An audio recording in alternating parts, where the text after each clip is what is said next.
Have you ever wanted to look into retro games but aren't sure where to begin? Do you ever wonder which classic games stand the test of time and which ones don't hold up?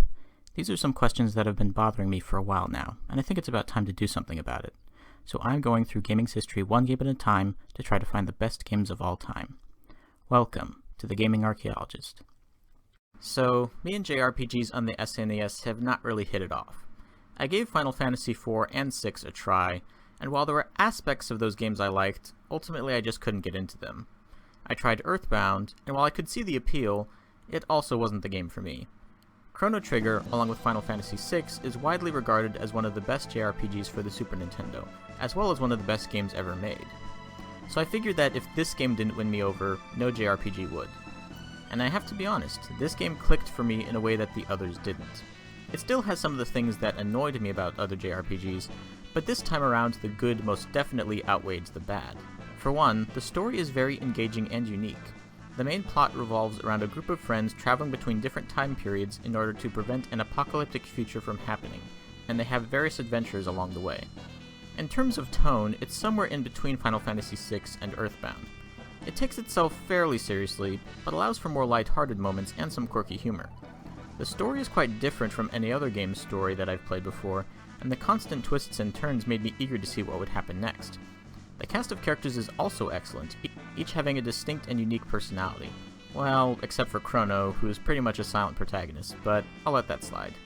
The characters' interactions are very entertaining, and you care about them enough that when things go south, you feel really bad for them.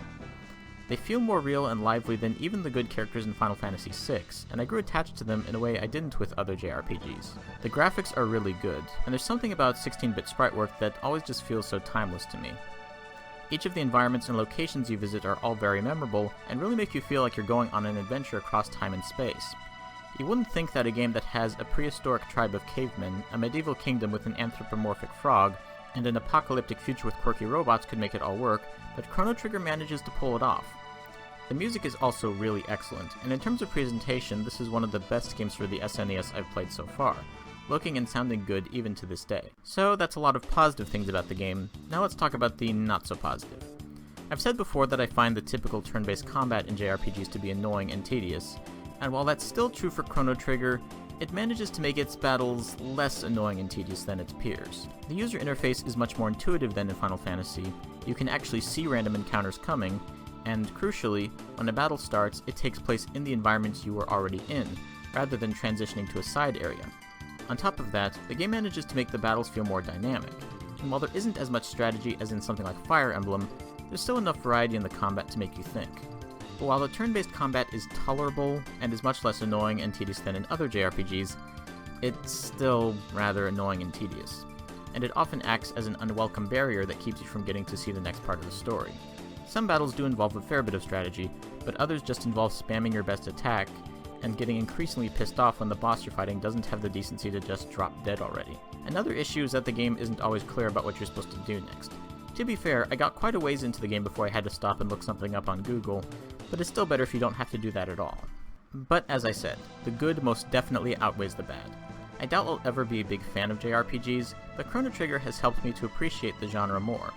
It's fitting that a game about time travel manages to be pretty timeless, holding up even to modern scrutiny and appealing to someone trying it for the first time in 2017.